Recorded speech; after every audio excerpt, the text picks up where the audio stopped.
Thank you for sticking with us for a second there. That's totally my fault. I think it all good enough. I'm pleased to introduce Anand Ranganathan from Unscramble.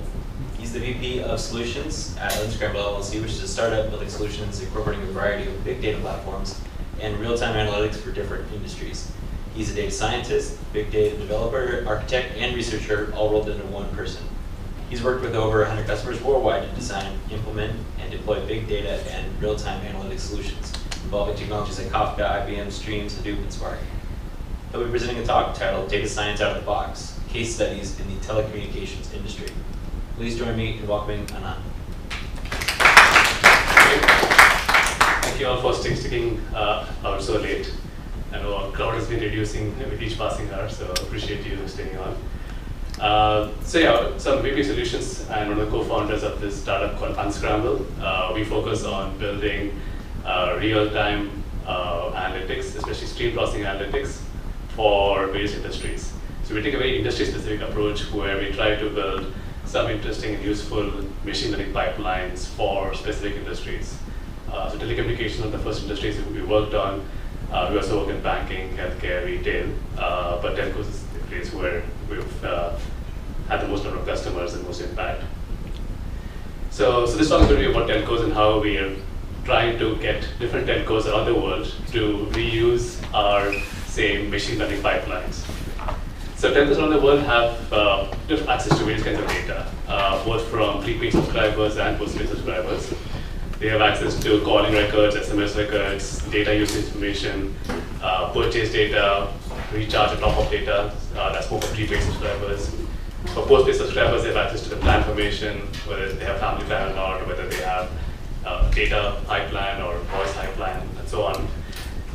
In many countries, they have access to your browsing information, so exactly which websites you went to, what apps you used. They have information about your locations, your movement patterns, sometimes information from your devices, and information from your calls to the call center. So a telco knows a lot about you.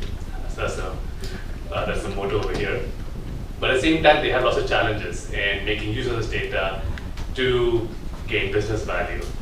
So firstly, because they have so many different kinds of data sources, it's often very difficult for them to integrate all the different information that they have about customers into one single view. They find it difficult to build models because the volumes are pretty high. Some of the telcos you work with get in the order of hundreds of millions of records per day from hundreds of millions of customers. So they find it difficult to build models, then they find it difficult to operationalize the models.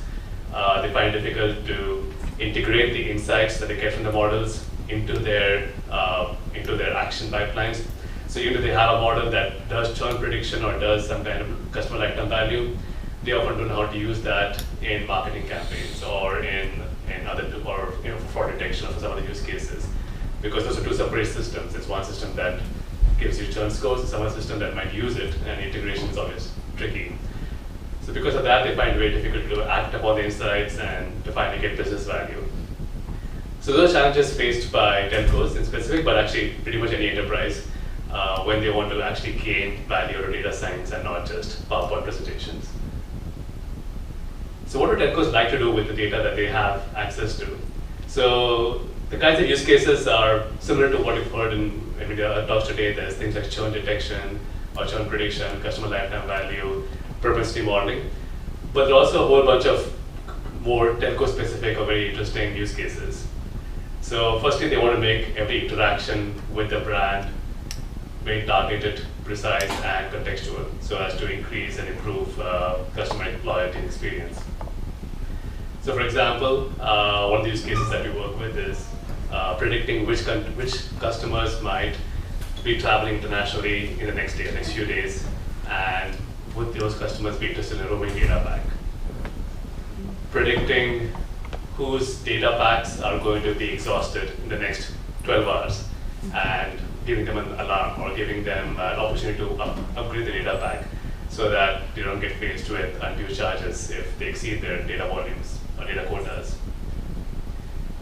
Predicting who might call the call center. So many of the telcos that we work with, one of the biggest costs is the call center. Each call that somebody makes to the call center costs them anywhere from $5 to $20.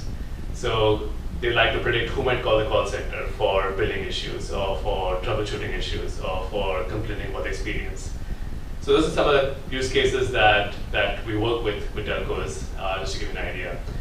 And this is something that's common across telcos. So all telcos would like these kinds of use cases deployed. So it gives us the idea of trying to come up with reusable machine learning pipelines that once we perfect one or two telcos, we take it to other telcos and redeploy them in other places. So this is where we get into data sets out of the box. So we want to have reusable machine learning pipelines that can cover common needs in certain industries. So telcos is one industry, but we also do something similar for healthcare and banking. And the main idea behind this is that the telcos can, or the enterprises can deploy these pipelines in the matter of a few weeks, or maybe sometimes even days, instead of spending months to build the model, fine-tune it, try it out, iterate, and finally come up with something that works for their use case. So we're trying to reduce the time it takes for them to deploy analytics from months to weeks. So, but firstly, what is a machine learning pipeline? And this is something which many of you, at least data scientists in this room, are probably very familiar with. So firstly, there's often a training pipeline where you get training data.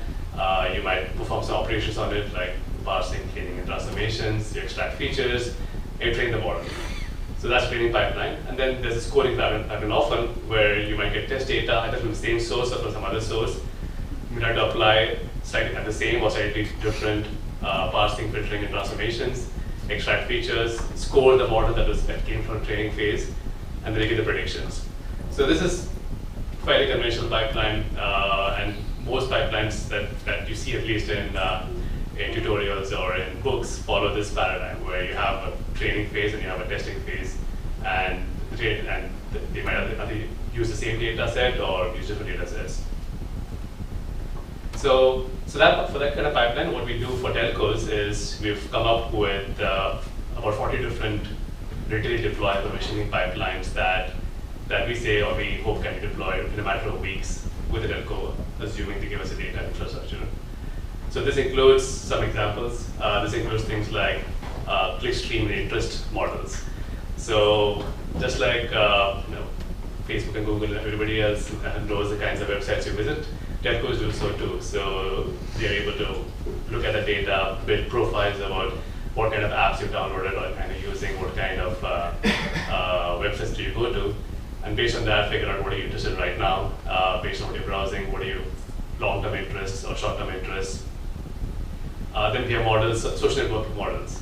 So based on your calling patterns, who you're calling, how often you're calling, whom are you SMSing, how often are you SMSing, we can now apply social network algorithms to figure out who are the influencers in the overall telco community, who are hubs, which means that who know lots of different other people, who is family, who is friends. So even if you don't actually have a family plan, we can try to infer that somebody is your family member based on their common locations and calling patterns. And similarly, we can infer friends, because hopefully they're not staying with you. So that's how we distinguish friends versus family. We have customer experience models, try to figure out how a given customer's data, voice, SMS, or the experience is compared to other customers nationally or in that region. And based on that, we try to predict who's going to call the call center because of various issues. So for instance, one of our models will look at your sequence of visits to the telco's website.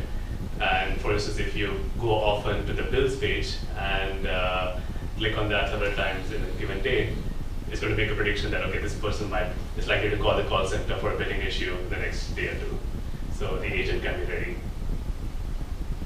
Some other models I'll go through quickly. Anomaly detection model is to detect if the anomalous numbers of call drops or data session failures in a given location or for a given kind of device. Wallet, purchase, and journey models. So predict when somebody might upgrade the device, predict when somebody might top up the prepaid plan, predict when somebody's data or voice quota is going to get exhausted, predict their churn propensity. Spatial temporal models, so looking at all your movement patterns, your locations, try to infer where you might be living, working over the weekends, what kind of, do you like to go to the beaches versus malls versus parks. So lots of interesting things that telcos can learn about you, and we're trying to make it easier for them to do that through these reusable machine learning pipelines.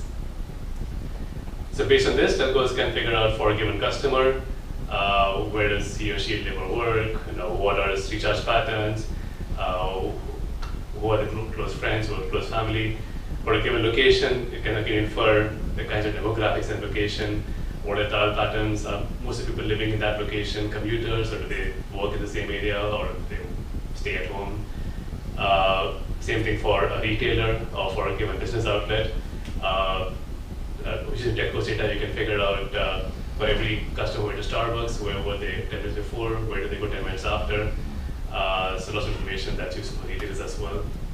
So you can create fairly rich profiles of customers, locations, and businesses using all the data that Telco has access to. So, dig a bit deeper now into the whole idea of data sets out of the box, which means, for us, it means reusable machine learning pipelines. So when you say reusable, it means that we've built a pipeline once, we identify what's the right model, right set of features, and then we deploy repeatedly. So we build a pipeline for Telco 1, and at that point in time, we'll do some of the hard work in discovering the features and the right kinds of models, and then reuse that same pipeline across other telcos.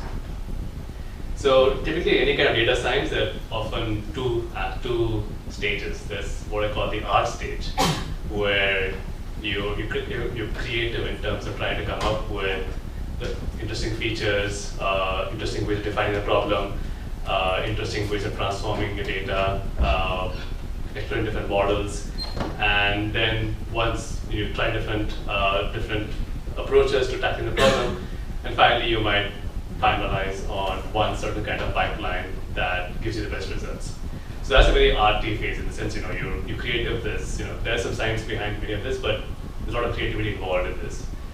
But once you've gone through the art phase, and once you've figured out what's the best pipeline or best set of features and models for the tackling this problem, then comes the engineering phase, which often gets neglected very often. So in the engineering phase, this is something which we might repeat for deployment. But what happens in the engineering phase is firstly you have to retrain the model on any new historical data set. So you might train the model, during the art phase, you might train the model on Telco 1's data. But when you go to Telco number 2, at that point you need to retrain the same model with that Telco's data, because the distribution of, say, calls or SMSs or data usage might differ for each telco. So it's a phase of retraining the model historical data and then creating some initial profiles for each customer based on historical data. So firstly you pack historical data, and then you operationalize streaming data as well. So as you get new streaming data, you will update the models and the predictions. So that actually takes us to an important concept here, which is that machine learning is not typically just a one-off activity where you just do it once on some data set and you come up with some results and predictions and that's it, right? So very often, when you start working on so all the data that any telco, pretty much any enterprise has, is coming continuously. So at any point of time, the enterprise or telco would have gathered several weeks or months or years of historical data. So that's all there in the past. And then from that time onwards, there's streaming data coming in that needs to be ingested in real time. So any operationalization of a model needs to take care of both historical data, all data that has come so far, and streaming data, all data that's going to come in the future. So any pipeline has to have these two phases as well, where there's one pipeline to work with historical data, so all data that's seen so far, train initial versions of the models, build initial profiles. And then another pipeline that has to work on streaming data. So that would update the scores, update the models as needed, update the profiles. And that's something that gets missed sometimes in many operationalized deployments.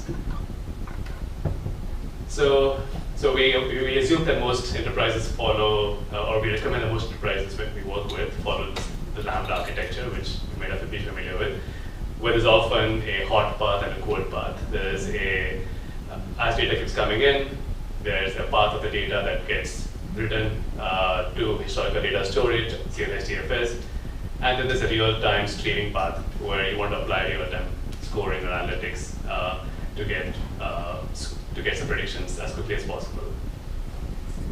So, but this split between historical and streaming data is not reflected in typical machining pipelines.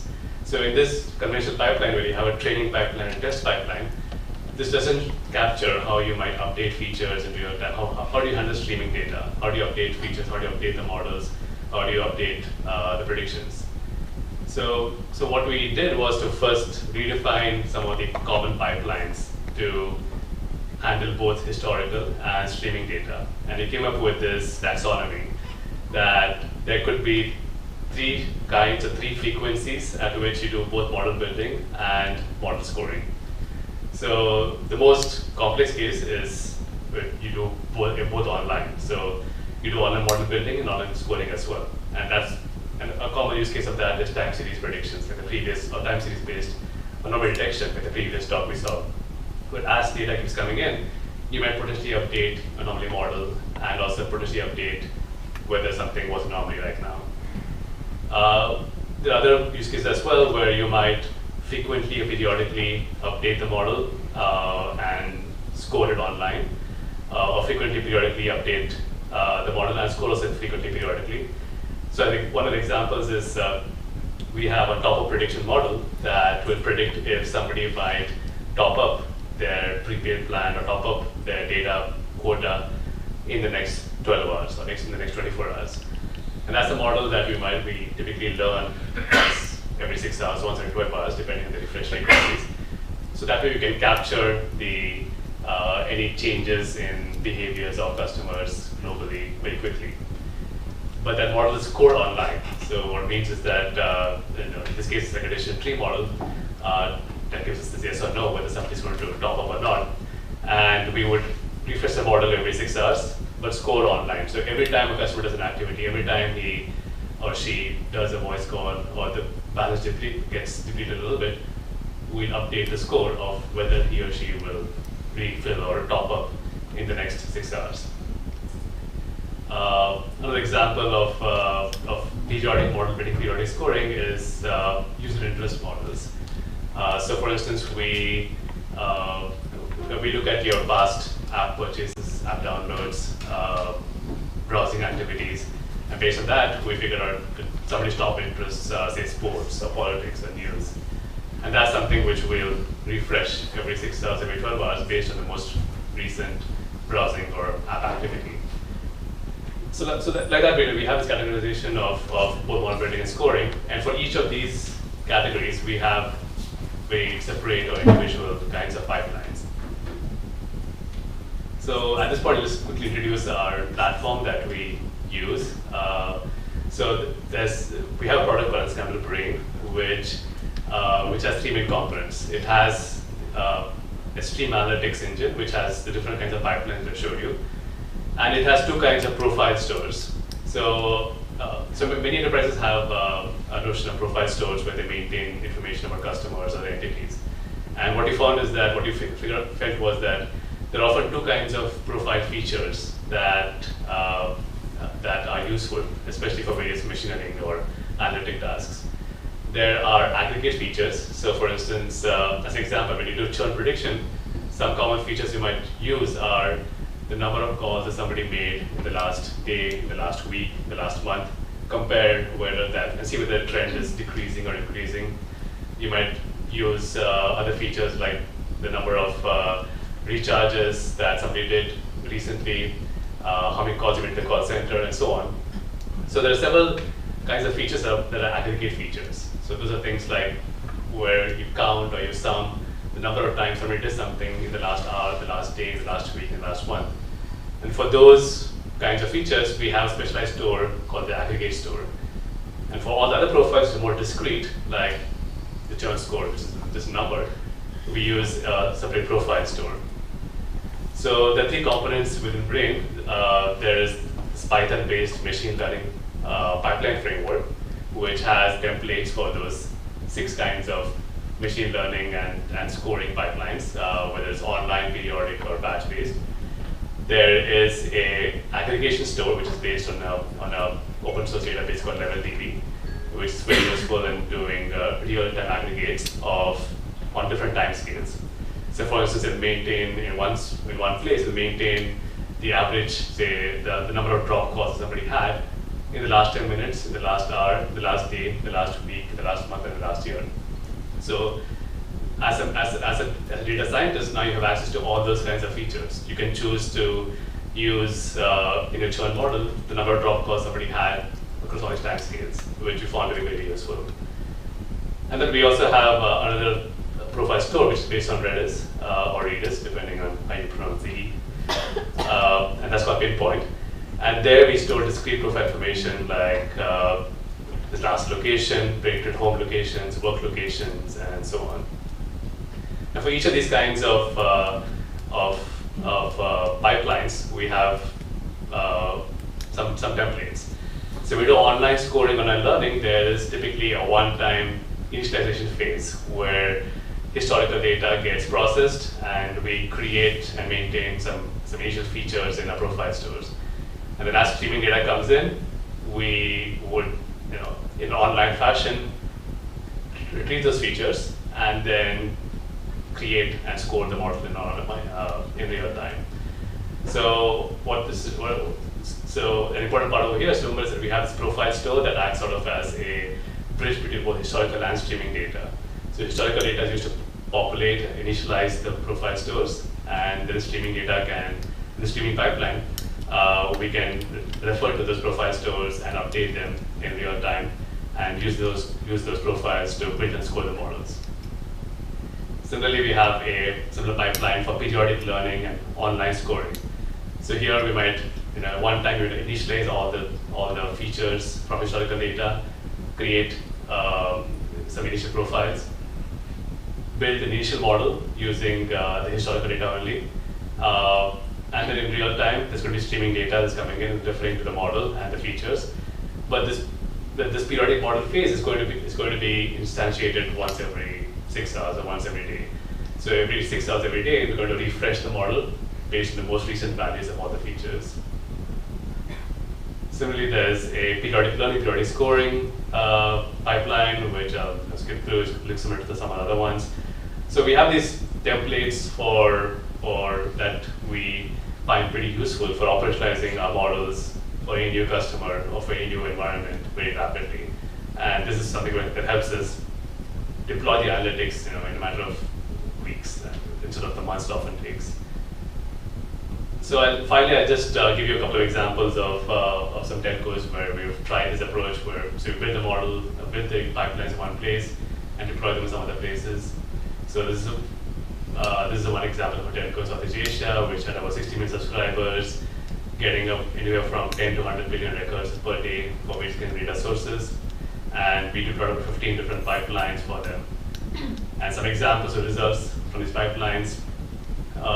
So we're able to capture interests profiles. So based on your browsing behaviors of the apps people download, we can figure out the top interests of people, whether it's technology, music, games, music, politics. Based on people's location patterns, so where they make calls from, where they make SMSs from, we can try to figure out how many people live or work in any given region in the city, how many people spend time there in the weekends, how many people are there at a given point of time or a given hour of the day, a given day of the week. We can then also do things like points of interest analytics. So this is something which we did with a Chinese restaurant in the city, which has 6 different locations, and we're able to tell the restaurant how many people are near the restaurant at different times of the day, different days of the week, based on telco data. Another model tries to predict what's the best time of the day to reach a customer for offers, for messages. So we find certain times of the day when they're more responsive to offers, and so we have a model that can make this prediction as well. The social network analysis, so we look at metrics like page rank and other social network features to figure out what the top influencers in a community, and based on that, the telco can try to grab people with high influencer scores from competition. So it's one of the techniques they use to to decide who to target from the other telcos in the country to drive them away from their current provider. Close neighbors and family. So this is sort of the number of close friends somebody might have. So as an example, we found out that the average number of close friends is based on telco data is about 4.83, where the median is about 3 and the max is 181. Customer experience, we can again do this kinds of real-time detection, figure out if there are any devices or any kinds of, as an example, that are right now causing specific problems. So for instance, one thing we observe very frequently is that the older iPhones often have a much poorer experience in terms of data connections, data session failures, compared to newer iPhones. So those are kinds of pipelines that we would deploy quickly and operationalize for a telco. So I'll stop here and see if there are any questions.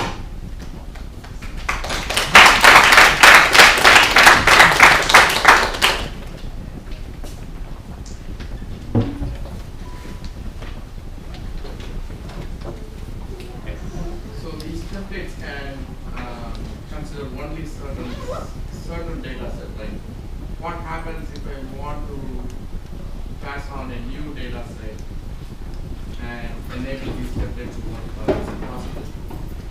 So that would require some custom work then. So the idea is that we want to be able to reuse our learnings as a company. So once we have some learnings that for this kind of data set, these are the right kind of features, the right kind of models, we want to now make that as a template. Let me give you an example. Like, one example, let's say I have a model which takes my transaction data set along with Twitter and Facebook, let's say.